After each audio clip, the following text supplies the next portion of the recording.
성경은 여호와께서 사라를 돌보셨고 그에게 행하셨다고 우리에게 첫머리에 분명하게 말씀을 해주십니다. 그러니까 이 말씀은 인생을 돌보시는 분은 우리 하나님이 되신다는 고백과 말씀과 증거가 되는 것이죠. 부족한 인생을 돌보는 것은 국가의 사회복지 시스템도 아니고 NGO 봉사단체도 아닙니다. 물론 이 단체들도 귀한 일을 하고 있지만 근본적으로 우리를 돌보시는 분은 오직 우리 아버지 하나님이시라는 사실을 굳게 믿으며 사시는 여러분이 되시기를 주님의 이름으로 축복합니다. 그런데 그 놀라운 하나님께서 우리를 어떻게 돌보시는가 보았더니 말씀하시는 대로 우리를 돌보시고 말씀대로 우리에게 행하신다고 이야기를 해주십니다. 두 번이나 말씀대로를 반복하여 강조해 주십니다. 이는 아마도 하나님께서 이삭을 사라와 아브라함에게 주신다고 약속하신 것이 17장에 한 번, 창세기 18장에 한 번, 이렇게 총 2번 나오는 것에 대한 결론을 우리에게 문학적인 표현으로 강조하고 있다라고 보시면 되겠습니다. 그만큼 하나님의 말씀의 중요성을 성경은 오늘 우리에게 강조해 주고 있는 겁니다. 우리 하나님은 왜 말씀으로 역사하실까요? 여러분 생각해 보셨습니까? 만물의 창조주 되시고 불가능한 것이 없으신 전지전능하신 하나님께서 그냥 생각나시는 대로 아무렇게나 역사하셔도 전혀 무관하신 분이실 텐데 세상 고관 권위 있는 자들을 보면 다 남들이 원하는 대로 하지 않고 다 자기 마음대로 하던데 우리 하나님은 굳이 말씀대로 역사하시는 이유가 무엇일까요? 스스로 말씀 안에 본인을 가두시고 약속하신 말씀대로 돌보시고 선포하신 말씀대로 행하시는 이 이유가 무엇일까요? 이 이유는 연약한 우리 인생이 하나님에게서 이탈되지 않도록 우리의 눈높이에 이 천지 만물을 운행하고 계시다는 증거가 되는 거죠. 믿을 만한 신실하신 하나님됨을 우리에게 가르쳐 주시고 있는 것입니다. 하늘과 땅이 먼 것처럼 우리와도 너무나도 다른 하나님께서 이보다 우리 인생들을 배려할 수는 없습니다. 말씀으로 역사하시는 하나님을 깊게 상고해 보시는 가운데 더욱 주님을 사랑하시고 신뢰함으로 말씀을 가까이 하시는 여러분이 되시기를 간절히 소망합니다. 주어진 말씀대로 들려지는 말씀대로 살기로 다짐하시고 부단히 노력하시는 우리 모두가 되기를 간절히 바랍니다. 일전에 이제 무당으로 지내시다가 신학생이 되신 분의 인터뷰를 들은 기억이 있어요. 인터뷰 내용인데 종교를 바꾸고 나니까 무엇이 제일 좋습니까? 사회자가 물었어요. 그랬더니 그 전도사님이 뭐라고 얘기를 하냐면 성경이 있어서 너무 좋대요. 여러분 이해가 되세요? 자기가 옛날에 귀신 말 한마디 들으려면 작두 타야 됐대요. 귀신 말 한마디 듣고 싶으면 난리 브루스를 쳐야 됐다고 합니다. 근데 여기는 뭐 성경에 다 써 있으니 그냥 성경만 딱 열어보면 하나님 말씀이 들리는 것 같아서 너무 행복하다고. 왜 그리스도인들이 성경을 안 보는지 모르겠다고 이야기했던 장면이 기억이 납니다. 여기 하나님의 말씀이 있습니다, 여러분. 말씀을 귀하게 여기실 수 있는 은혜가 우리 가운데 가득 넘치길 간절히 소망합니다. 우리 개신교의 다른 이름이 말씀의 종교입니다. 말씀 이외에 다른 것에 권위를 두지 않습니다. 솔라 스크립투라, 오직 성경, 종교개혁과 개신교의 모토가 됩니다. 우리 교회가 카톨릭 교회와 다른 것이 무엇일까요? 성모 마리아? 뭐 그럴 수도 있죠. 근데 교회와 카톨릭이 가장 다른 건 성경입니다. 성경. 교회는 오직 성경입니다. 성경 외에 권위가 없어요. 무조건 성경이에요. 그래서 칠성례라고 하는 아주 거룩한 의식이 카톨릭에 7개나 있었는데 5개 없애버렸어요. 그리고 성찬식하고 세례만 남겨놨습니다. 이 2개는 성경에 나오니까. 그만큼 성경 중심으로 신앙생활하자고 한 게 우리 개신교입니다. 그럼 카톨릭은 무엇을 중심으로 신앙생활하느냐? 성경과 전통입니다. 여기서 전통은 교황을 이야기해요. 그들은 교황의 입에서 나오는 말이 성경의 권위와 맞먹습니다. 그러한 예가 참 많아요. 이것이 교회와 카톨릭의 가장 큰 차이입니다. 우리는 말씀을 믿고 말씀을 섬기고 말씀대로 살려고 몸부림치는 주의 자녀들입니다. 사랑하는 여러분, 하나님의 말씀대로 나아가시는 여러분이 되시기를 간절히 소망합니다. 하나님께서 말씀대로 사라를 돌보셨고 우리 여호와께서 말씀하신 대로 사라에게 행하셨다는 성경의 권면을 온전히 누리시는 가운데 말씀 귀하게 여기시는, 변치 않으시고 오늘도 말씀대로 이루신 하나님을 기대하며 나아가시는 여러분이 되시기를 주님의 이름으로 축복합니다.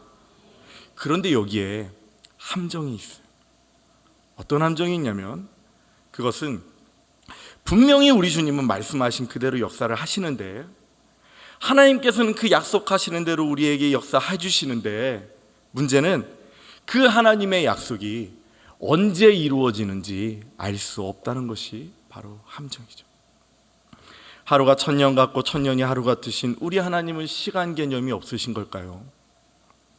약속 시간에 매일 늦는 그 친구같이 타인을, 우리 연약한 인생들을 우리 하나님은 전혀 고려하지 않는 것일까요? 아니죠. 절대 아닙니다. 이기적이고 근시안적인 우리 인생들의 생각과는 달라도 너무 다른 하나님께서 정해놓은 시간과 방법이 있다고 고백하는 것이 더 올바른 답입니다. 즉, 그분의 시계가 우리의 시계보다 정확하다고 고백하는 것이 맞습니다. 하나님의 시간을 인정하시길 바랍니다. 하나님의 방법을 신뢰하시길 바랍니다. 선하고 신실하신 그 하나님께서 하나님의 때에 하나님의 방법으로 여러분의 삶 가운데 가장 좋은 모습으로 역사하신다는 사실을 반드시 믿으시는 가운데 하루하루를 감사로 살아갈 수 있게 되기를 간절히 소망합니다. 매섭게 타들어가는 떨기나무의 호렙산에서 하나님이 모세를 부르십니다. 그 부르심에 응답하며 모세가 주님께 나아가죠. 하지만 그때 여호와께서 모세의 걸음을 멈추십니다. 아니, 오라고 부를 때는 언제고 오지 말라고 멈추십니다. 왜 그렇습니까? 이것은 거룩한 곳이기 때문에. 거룩한 것에 걸맞는 모세로 여호와께서 지켜주시고 만들어 주십니다. 즉, 하나님의 박자와 하나님의 방법으로 모세를 인도해 주시는데 그 결론은 거룩이 됩니다. 어디 그뿐입니까? 출애굽 후 40년의 시간을 지낸 이스라엘 백성들이 여리고 성을 함락시킵니다.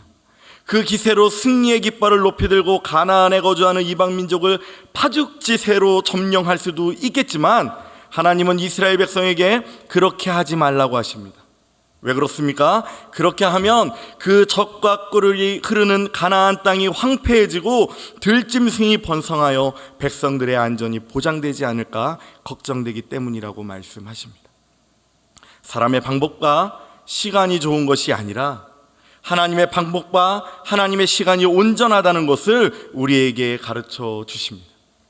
그 밖에도 성경 곳곳은 사람의 생각이 완전한 것이 아니라 하나님의 방법이 완전하다는 것을 우리에게 정확하게 설명해 주십니다. 사랑하는 주의 자녀된 여러분, 하나님의 때와 방법을 순순히 인정하십시오. 내가 생각하는 그것보다 하나님이 더 옳고, 내가 바라고 원하는 그것보다 하나님이 더 좋고, 하나님이 더 바른 방법이 된다는 사실을 지금 고백하십시오. 하나님께서 여러분의 그 고백 위에 함께 해 주실 줄로 믿습니다.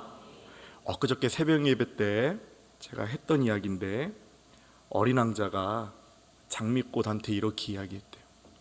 가령 내가 너를 4시에 만나기로 했으면 나는 3시부터 너무 행복해서 어쩔지 모를 거야. 그리고 4시가 되면 정말 너무너무 행복해서 안절부절하지 못하겠지. 이제 곧 너를 만날 테니까. 곧 옵니다. 하나님의 말씀이 이루어지는 그때가 얼마 남지 않았습니다. 아니, 멀리 남았다고 해도 오늘을 지나면 그날과 한 걸음 더 가까워지는 것입니다.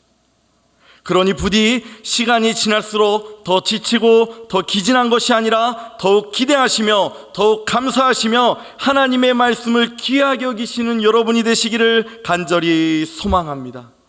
정말 그러한 우리가 되기를 간절히 바랍니다. 이렇게 아브라함이 100세에 달하는 노년에 아이를 갖게 됩니다. 그리고 오늘 성경은 읽어내려가는 내내 사라와 아브라함의 행복을 표현해 줍니다. 그리고 그 웃음과 행복을 삭막한 우리의 인생길에서 이끌어내시는 분은 오직 우리 하나님뿐이라고 우리에게 고백을 해주십니다. 성경의 표현이 참 재밌어요. 사라가 임신하여 아브라함에게 아들을 낳아 주었다고 표현해 줍니다. 그러니까 고대 시대 가정과 자녀의 개념이 이 말씀 안에 분명히 들어있죠. 아들을 낳아 준 거랍니다. 내 아들을 낳은 게 아니라. 그러니까 부계를 따릅니다. 고대 시대는. 그러니까 이 표현은 아브라함에게 있어서 사라는 가장 귀한 자녀를 선물로 주는 소중한 사람이 되는 것이고, 그리고 사라에게 있어 아브라함은 자기와 자녀를 지키고 사랑해주는 존재가 되는 것입니다. 이게 고대 때 가정이 가지고 있는 기본 소양이죠. 요즘 모두가 내 자식, 내 삶, 나를 강조하고 주장하지만 고대 시대에는 나를 바라볼 때 나 자신만으로 보는 것이 아니라 서로를 돕는 위치에 서 있다는 것을 성경은 우리에게 표현을 해주고 있습니다. 여러분, 아내의 뜻이 무엇인지 아십니까? 아내라는 뜻은 집 안의 태양이라는 뜻입니다. 여보라는 뜻은 무슨 뜻인지 아십니까? 보배로운 그대라는 뜻입니다. 당신, 마땅히 내 몸과 같이 귀한 분이라는 뜻이랍니다. 마누라는 무슨 뜻인지 아십니까? 이 마님이라는 뜻입니다. 우리 남성분들 나도 모르는 사이에 마당새로 살고 계셨던 마누라라고 부르면 마님이 되는 거죠. 우리는 때때로 그 옛날이라고 하면 다 부족하다고 느끼는데 어쩌면 현대를 사는 지금 우리보다 그때가 더 사랑이 많고 상호간 신뢰가 더 돈독하진 않았나 하는 생각을 가져보게 됩니다. 그런데 그 생각을 가져볼 때 여기서 우리 믿음의 조상 아브라함은 한 걸음을 더 나아갑니다. 아브라함이 그 이삭을 받은 뒤에 무슨 일을 하냐면 그 아들 이삭이 난 지 8일 만에 그 하나님이 명령하신 대로 할례를 행합니다. 사라가 나에게 선물로 준 귀한 아들을 아브라함은 하나님께 다시 올려드리는 모습을 우리에게 보여주고 있는 것입니다. 하나님의 은혜를 그냥 품고 끝나는 것이 아니라 다시금 곱게 포장하여 하나님께 다시 올려드립니다. 받은 은혜를 영광의 찬양으로 올려드립니다. 이러한 모습을 보고 종교개혁자 칼빈은 아름다운 선순환이 일어난다 하고 감탄을 했습니다. 하나님이 주심으로 인생들은 웃음을 짓고 그 기쁨을 하나님께 올려드리면 다시금 하나님은 기뻐하십니다. 이것이 아름다운 선순환입니다. 이것이 우리 신앙생활의 전부입니다. 하나님이 그 약속을 지키시고 그 약속을 지켜서 행복한 우리는 그 행복한 힘으로 하나님이 주신 명령과 말씀을 지킴으로 하나님을 행복하게 해드립니다. 선순환이 일어납니다. 그러니까 하나님이 우리에게 약속을 주시고 약속을 지키시는 이유는 이 선순환을 요구하시는 것으로 보셔도 됩니다. 하나님도 우리의 기쁨으로 기뻐하시기를 원하고 계신 겁니다. 자, 오늘 성경을 잘 보세요.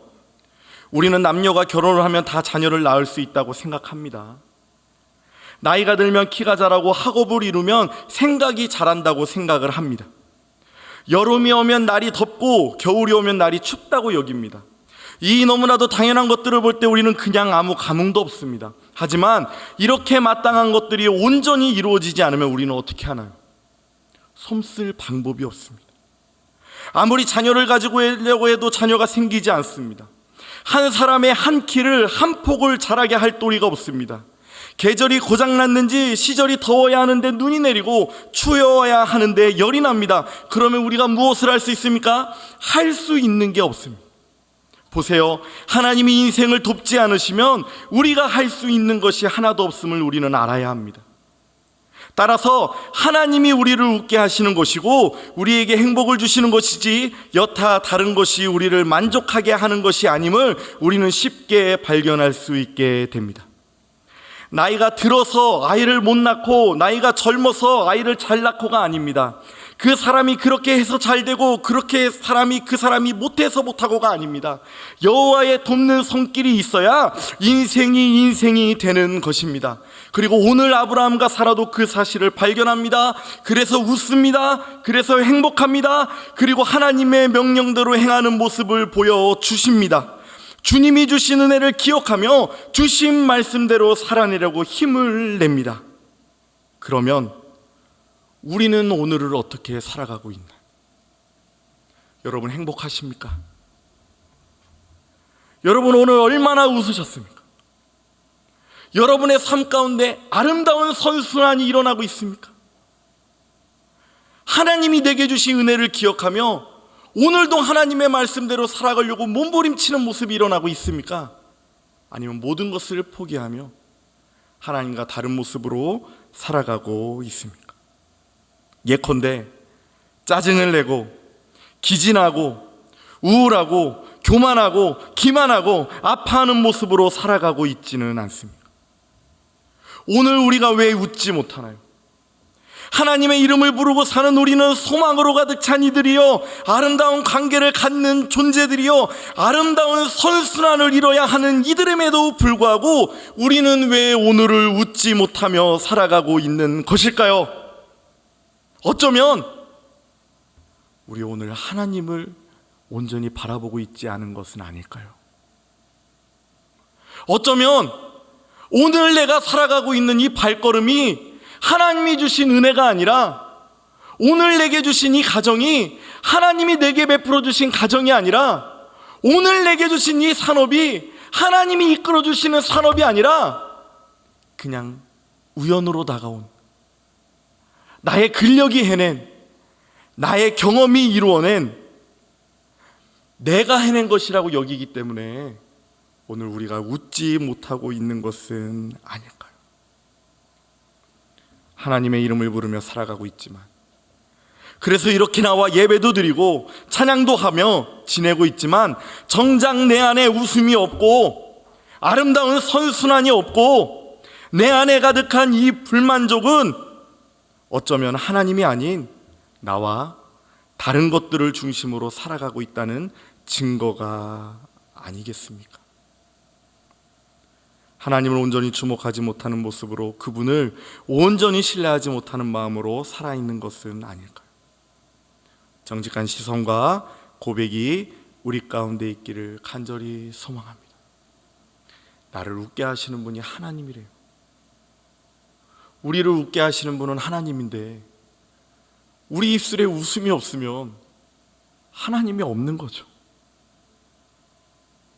내 마음에 불만족이 가득하고 내일을 살아갈 힘이 나지 않고 오늘의 짜증과 기진과 어려움이 나를 엄습하고 있다면 그건 하나님이 없다는 증거죠. 우리가 잘 아는 모세는 본의 아니게 지팡이 하나 들고 민족의 지도자로 소리치며 낳지도 않은 이스라엘 백성을 귀하게 여기며 출애굽하는 것에까지 이릅니다. 하지만 결국 모세는 가나안 땅에는 들어가지도 못합니다. 그는 겨우 느보산 비스고방 꼭대기에서 내 민족이 들어갈 살 땅이 어떤 곳인가 둘러보고는 하나님이 너는 근데 거기 못 들어가 하는 말에 순종하며 결국 모압 평지에서 죽음을 맞이하게 됩니다.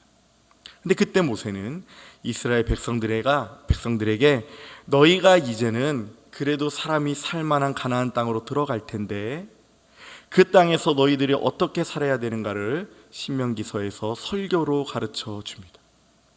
그때 모세가 이스라엘 백성들에게 이렇게 이야기를 합니다. 너희 앞에는 이젠 젖과 꿀이 흐르는 땅이 있을 텐데 분명히 너희 수중에 은금이 증식되고 우양이 많아지고 내 소유가 풍부해질 텐데 내가 두려운 것은 그때 너희들이 이 모든 것을 내 손의 능으로 했다 할까 두렵도다 하고 말을 했다고 합니다. 하나님 앞에 살아가는 우리들이 갈 곳이 사람 사는 땅이 된답니다. 걱정 없답니다. 잘 살게 된답니다. 가나안에 입성하게 될 것이랍니다. 하지만 모세가 두려워하는 것은 굶어 죽을까봐가 아니라 이제 살만한 땅이 됐을 때 한 끼 한식도 하늘이 줘야만 먹고 살던 그 광야의 때는 잊어버리고 이제는 내 삶은 내 손으로 경영하는 것이다 할까 심히 두렵다고 이야기를 해주고 있는 것입니다. 하나님 없어도 살만하다 할까 두렵다고 성경은 우리에게 이야기를 해주고 있는 것입니다. 어느샌가 나도 모르게 하나님을 잊어버리며 사람을 의지하고 세상을 의지하고 삶의 지혜를 의지하며 살아갈 때가 올지도 모르겠다고 모세는 걱정하며 이스라엘 백성들을 권면하고 있는 것입니다. 여러분, 오늘 우리가 웃지 못하는 이유가 하나님 때문입니까? 아니겠죠. 하나님이 정말 여기 있다면, 하나님이 정말 우리와 함께 하신다면 웃을 일 천지겠죠. 방금 계속 나열하지 않았습니까? 나에게 건강 주신 하나님, 나에게 가정 주신 하나님, 나에게 자녀도 주시고 주의 몸된 교회도 출입하게 하시고 무엇보다 천하 만물을 주어도 얻지 못하는 구원의 은혜를 주시니 나를 보호하시는 주님, 그리고 결국엔 그 말씀을 이루시는 우리 하나님 앞에 우리가 웃지 않을 이유가 없죠. 우리가 웃지 못하는 이유는 하나님을 잊어버렸기 때문입니다. 그걸 인정해야 하나님을 찾을 수 있습니다. 하나님을 온전히 바라보지 못하고 나의 근력과 나의 지혜를 의지하기 때문입니다. 하나님을 온전히 신뢰하지 못하고 결국엔 내 방법대로 행하는 내가 되기 때문에 우리가 웃지 못하며 살아가고 있는 것입니다. 오늘 본문에서 사라는 질문을 합니다. 이르되 사라가 자식들을 젖먹이겠다고 누가 아브라함에게 말하였으리요? 발음이 어려워요. 말하였으리요마네. 누가 말했습니까? 정답은 아무도 없습니다. 인생으로는 해줄 수 있는 말이 없습니다. 사람이 해줄 수 있는 것이 아닙니다. 하지만 아브라함은 노경의 아이를 낳습니다. 어떻게 이러한 일이 가능합니까? 사라가 고백을 하죠. 오늘 말씀 제목이에요. 하나님이 나를 웃게 하신. 하나님이. 사랑하는 거룩한 빛 운정교회 성도 여러분, 이제 눈을 들어 우리 주 하나님을 주목할 시간입니다. 이제 그만 인생의 나약함과 내가 무엇 하나 풀어낼 수 없는 환경 탓 좀 그만하시고 하나님을 바라시는 가운데 나를 보호하시는 하나님을 인정하시고 그 하나님의 은혜를 찬양하시는 우리가 되기를 주님의 이름으로 축복합니다. 사람의 눈으로 기다리는 시간은 지치고 막막한 시간이지만 하나님의 눈으로 보면 나에게 가장 좋은 곳으로 주시기 위한 하나님의 방법이 됩니다. 고된 연단도 사람의 눈으로 보면 막 짜증나고 힘든 일에 불과하지만 하나님의 눈으로 보면 나를 더욱 굳세게 하시는 하나님의 훈련이 됩니다. 내가 원하는 대로 이루어지지 않는 것도 사람의 눈으로 보면 배신이고 절망이고 낭망이지만 하나님의 눈으로 보면 나를 더욱 견고하게 하기 위한 하나님의 배려가 된다는 사실을 반드시 기억하시는 가운데 오늘도 나를 웃게 하시는 하나님을 놓치지 마시고 그 하나님과 동행하시며 그 하나님을 온전히 바라시며 사시는 우리 모두가 되기를 간절히 소망합니다.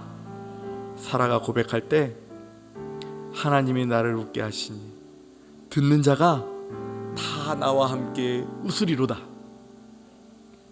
우리가 그렇게 하나님으로 웃어낼 때, 우리가 그렇게 하나님으로 기뻐할 때, 우리가 그렇게 하나님으로 감격할 때, 지금 서 있는 그 자리에서 하나님으로 인해 감사할 때 세상은, 천우주는 우리의 그 기쁨을 공유하게 될 것입니다. 사라는, 성경은, 하나님은 우리에게 분명히 말씀해주고 계시니 사랑하는 복된 주의 자녀된 여러분, 천국의 백성된 거룩한 여러분, 구원함을 얻은 참 아름다운 여러분, 부디 웃으며 사시기를 주님의 이름으로 축복합니다. 참 웃은 일 없는 세상인데 그것은 세상을 보니까 터져나오는 탄식이죠. 하나님을 바라보십시오. 하나님을 더욱 신뢰하십시오. 그 하나님의 말씀으로 더욱더 살아내십시오. 웃은 일 투성인 세상으로 변하게 될 줄로 믿습니다.